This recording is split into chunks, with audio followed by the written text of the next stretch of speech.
Good morning, folks. How you doing? Yeah, I agree. Just leaving my hotel here in Port-en-Bessin. There's a restaurant over there called La Marine. And I went in there last night, and I probably had the best calzone in the world ever. Followed by a crepe. Crest des Îles. So it had like banana, coconut, Nutella. Wait, it was dark chocolate. It wasn't Nutella, but it was that kind of consistency. What else? And a couple of local beers, and it was amazing. The restaurant. So I was an Englishman. Fresh restaurant, eating Italian food. Bonjour. And that's the limit of my French. Oui, d'accord. So what we're doing today? Getting on this freaking thing. Couldn't park it around the back last night because there's too many cars there. So I ended up parking here. And we've got the harbour here. It's a fishing harbour. So there's that little tange, that little ting of fish in the air. And even though it is a fishing harbour, I did not hear a single thing last night. I had a late night, early start yesterday morning. Early. It says it's 9 o'clock according to It's not 9 o'clock, bike. I changed the time on you earlier, the other day. You're confusing me. So yeah, what was the wrong? Yeah, early start the other day, and a late finish. So I've taken it easy this morning. I'm going to get on the road, because pavements are for pedestrians. I'm going to take you a little tour of the village, a little port. I had a walk down here last night. And just a little look around. Kind ladies in the hotel this morning filled my Camelback free of charge. So that's 3 litres of water in my rucksack. That will keep me going for a little bit. So La Marina, best calzone ever, and that crepe, I actually swore under my breath it was that good. I swore like with amazement that it was that good. And have a little look around the port. And where's that guy going? So we'll go over that little bridge in a second. Like a pillbox up there. So I'm going to go round the corner. Try not to run over the fisherman who's got his line out. Listen to me with the nautical terms. Don't reverse into me. I'm in on a GS. Your truck will come off worse. Look how peaceful it is. So I'm going to be sneaky and go down there. I'm actually a little bit confused where my passport is this morning, and I don't want to. I'm going to check before I go anywhere. I'm going to do a crack at Yui here, and this is where you see the classic scene of me live on air. Mark rides into the into the harbour. Concentrate now, because I really don't want to. Look at all those birds sat there. Don't look at the birds. Look where you want to go on a U-turn, mister. It's a bit hazy out to sea. I'm going to park the bike here. And then have a little scoot. Look at that. It's beautiful. Look at the colour of the water. Yeah, I'm going to park the bike here. See if I can see my passport. Because I might need that. Just in case. There's a bridge over there as well, leading out to the extended part of the harbour. And there's a monument over there for fishermen. What else have we got? That church. All the churches that I've seen in northern France, they're all amazing. All amazing. So, once I've figured out where my passport is, I'll switch the engine off. Save the planet. Save petrol. Save some money. Passport. So these Vario cases, guys, spoke about them when I bought them. They're in narrow mode at the moment, so they're actually no wider than the handlebars and the engine. So if I can get the engine through and the handlebars through, the panniers are coming through. However, I've been on tour and I want a lot of cake. Pull my little satchel out. I can widen them up and I can get more in there. And I can span these bags. These are not BMW branded because they were like £86 each or something. Ridiculous. So I got these for stay. I got those bags off Amazon. There's my passport. Thank God for that. I know where that is. I can relax now for the rest of the day. Where were you going with that sentence? Yeah, you got your passport. You know where it is. Yeah, so I got these off Amazon for about 50 quid for the both of them. And for the amount of times I'm going to use them, I think it's a good price. Like I say, they just fold up. Voila! And you just whack that in there. Bit of faffery. Get that like that. And then there we go. Job done.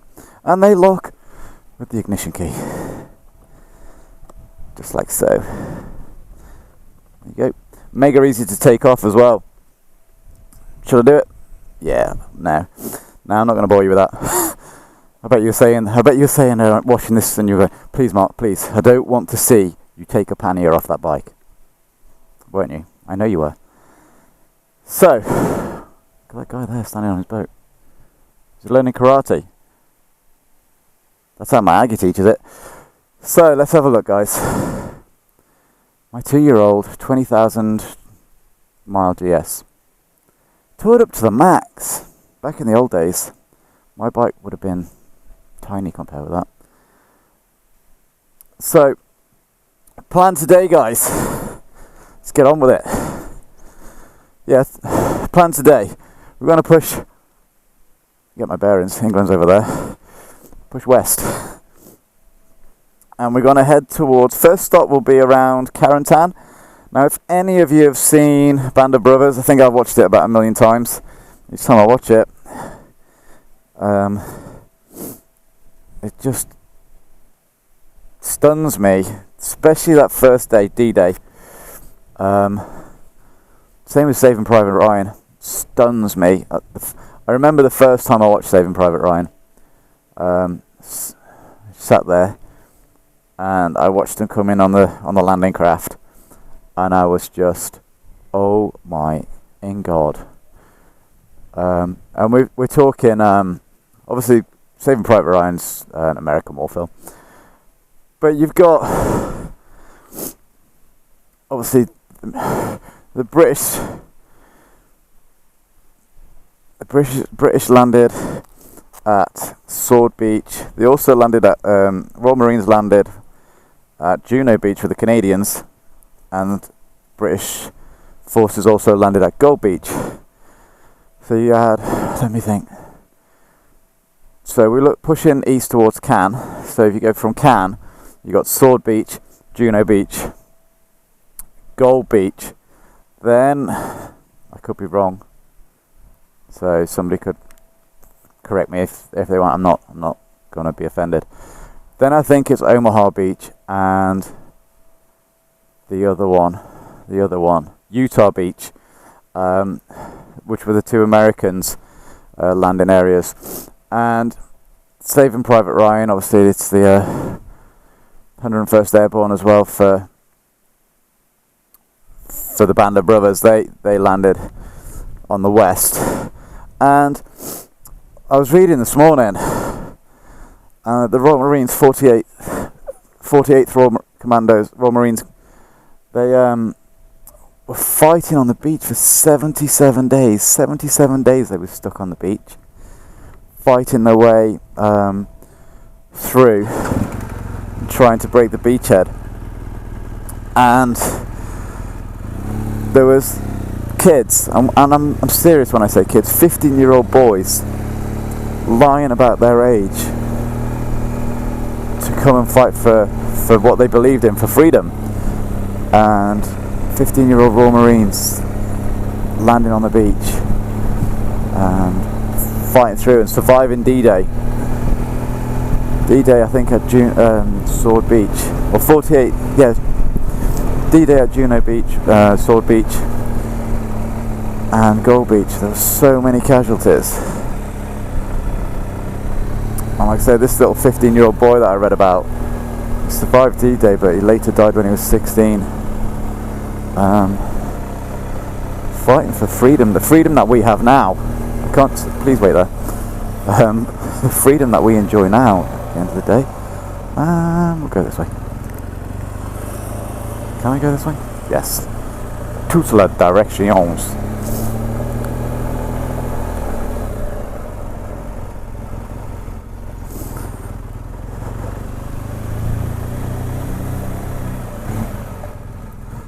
Well, there's a viewing area up here. Damp cobbled streets. 300 kilo motorbike. 5 foot legs. My legs are not 5 foot. Where are you going? 5'7" person sat on. Barely touched the floor. That's where I'm going at with that sentence. So let's go out here, see what we can see. I remember doing this in Portugal. Oh, there's a viewing area. Let's go and see. And he throws his bike on the floor.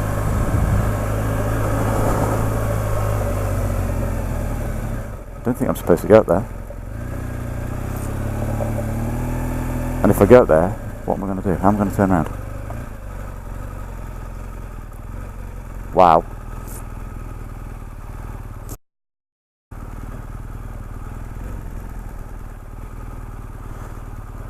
So I'm glad I'm on a GS, because I wouldn't be doing this on a sports bike.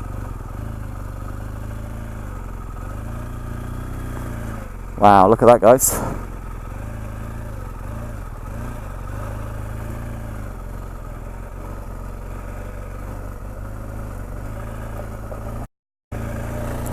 Okay.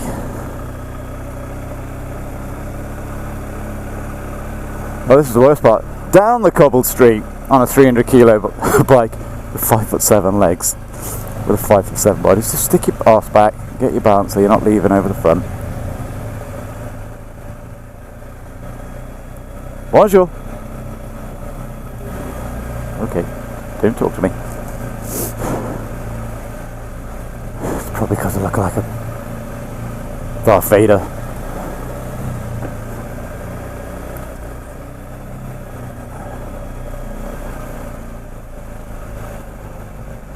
So once I escape the port,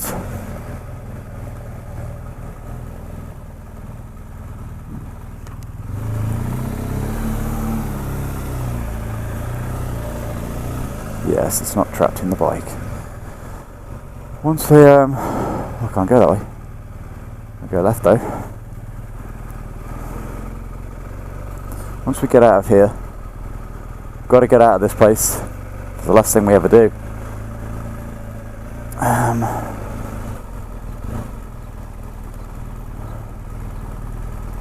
I'm going to stick some kind of plan on the sat nav. Look at all the coloured paint. We're obviously going to be doing some roadworks. The surveyors have been busy at work.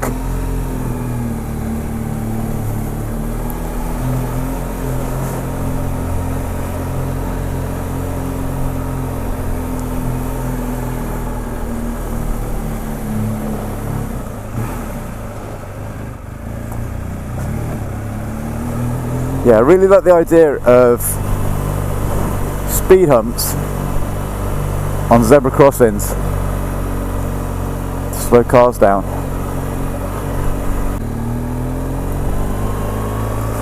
I love all the French flags, the French tricolour flying around, put national pride and stuff. And you see it back in the UK, you see a Union flag up. People are frowned upon because people assume that you're a racist because you've got a Union flag flying outside your house or something like that. What is wrong with being British? What is wrong? Look at that church. It's like, if you're proud to be British, people call you a racist because you shouldn't have a Union flag. It's just bonkers. So, I'm going to get in the gutter. I'm proper in the gutter now. I could probably balance the bike on the engine cases. Right, concentrate. 2 seconds. Where to? I'll put my hot hazard warning lights on. Bonus. I'm getting warm now. I'm regretting having my I nearly said snug pack on. That was a blast from the past. Not my snug pack. Having my rab jacket on. I'm gonna have to take it off soon. Right, mister, concentrate. Got some motorcycling to do. So I'm gonna head to go out the ditch first. We're out of here. Right, we broke out the Port-en-Bessin.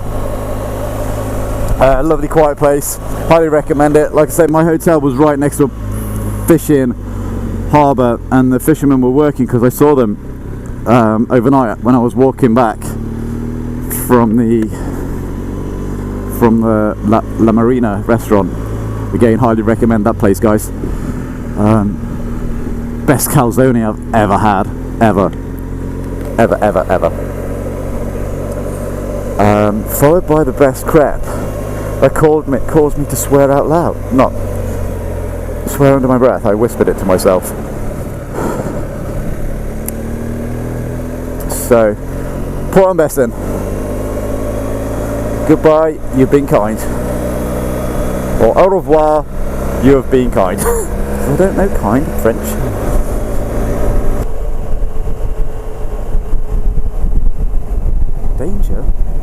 Danger, Will Robinson.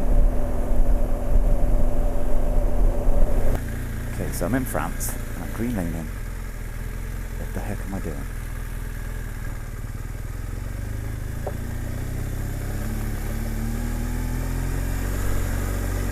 Got to keep the skills up, guys, haven't you? He says. Or at least learn some.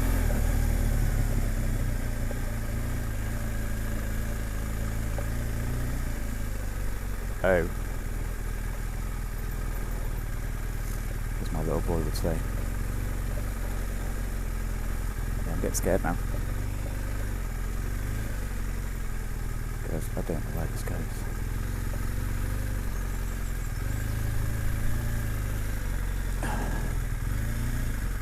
Oh, that's all blocked off.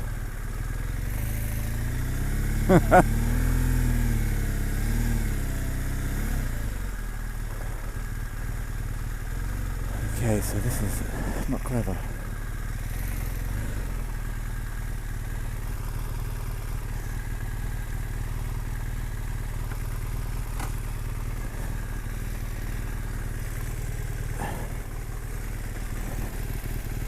Stop engine.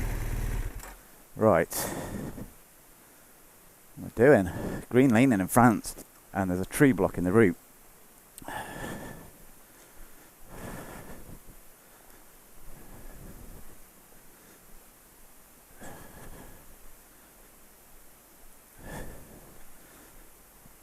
It gets a bit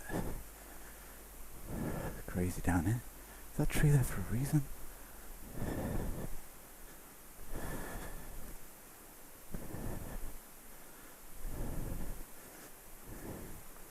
Stop Englishmen from bloody riding down here and into that farm track. Into the farm.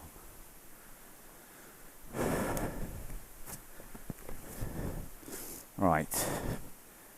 Could move the trees. And then what happens? Don't really like the look of this. Don't like the look of that at all. Yeah. That's beyond my skills. I now have a GS, middle of a green lane. That's pretty rutted. It's pretty rutted. And bloody heavy bike. So what shall we do? Hands are sweating already. Could do with some tractor tyres like that.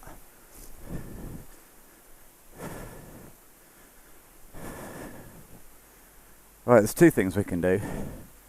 We can attempt to push it around, or we can attempt to ride it around. I think my first option sweat.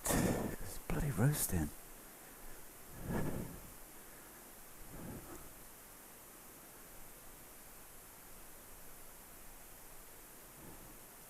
Pondering. Pondering. That's a technical term for Mark, you're an idiot.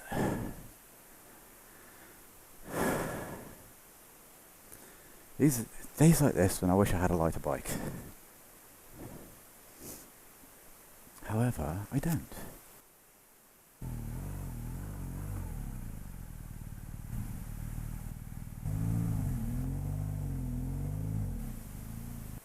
That was a sweat fest.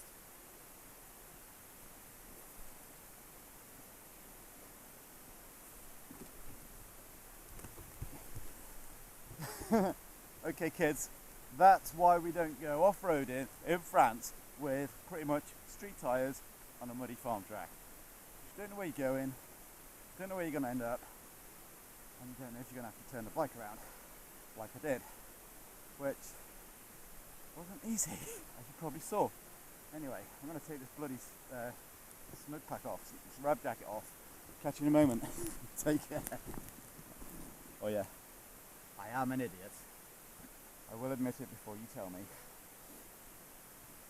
You. Okay, so just filled the bike up. Just bought a bottle of water.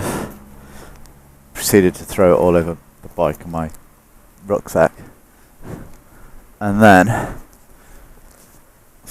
broke the cable that's attached to the battery pack. That's charging the camera. Not a successful fuel stop. So I bought myself a little treat, a little chocolate treat. I haven't eaten it yet. Gonna have some nuts. I might have one of those later. Save it. Look forward to it. Might eat one now.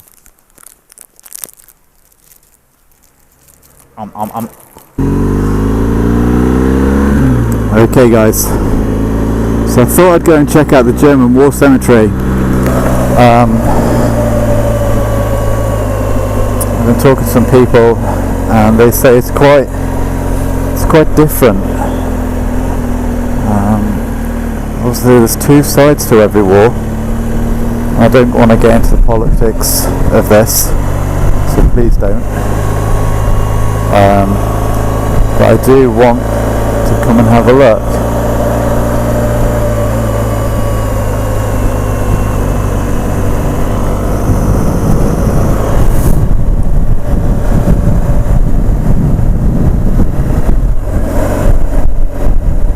These trees are, it's weird how they cut the trees down like this. The trees are there. Chopped all the trees branches down. I've seen that a lot actually. So yeah, I want to go and look at the German War Museum because, say, there's two sides to every story, and they obviously want to honour their dead as well. So, like I say, don't get into the politics of right and wrong and this and that. It is what it is.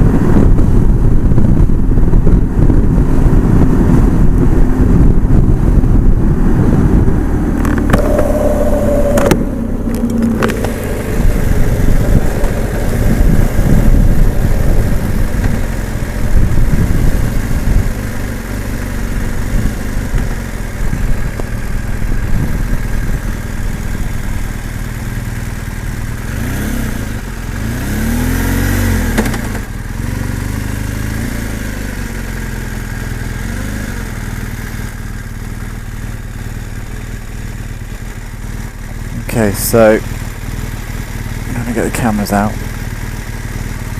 So I'm going to say goodbye for now. I'll speak to you soon.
Welcome back, folks. Just had a walk around the German war grave at Cambe, and has a real melancholy feel to it, with the ball-sort crosses laid in fives, and then you've got a big massive cross at the back with two figurines in the middle there as well. I was reading that they're unmarked or unknown dead in that big basilisk. I think that's the right word. So yeah, on the information, it says that this used to be an American cemetery, and the Americans moved their dead back to America that were here, and the French gave it to the Germans, and there's 21,000 graves here, all for soldiers. But the thing that catches you the most is, in that information, is that for soldiers who not all of whom chose the cause or the fight, but nonetheless they're here. So I'm going to go and grab myself a coffee, and well, get back on the road first, go grab myself a coffee, and speak to you in a bit.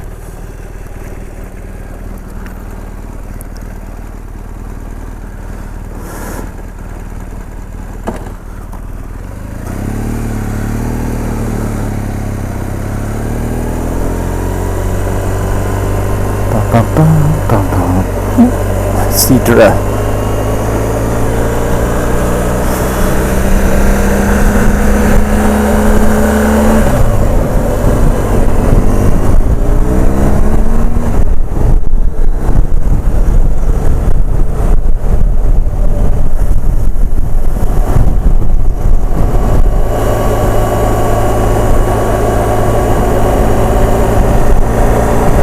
One of the things that they build it next to it is a peace garden, so different nations, and yeah, there's a garden of peace, and yeah, one of the other things it says inside that building is soldiers' graves are the greatest preachers for peace, and I couldn't agree more. So I'm going to go and grab a coffee and carry on with the journey.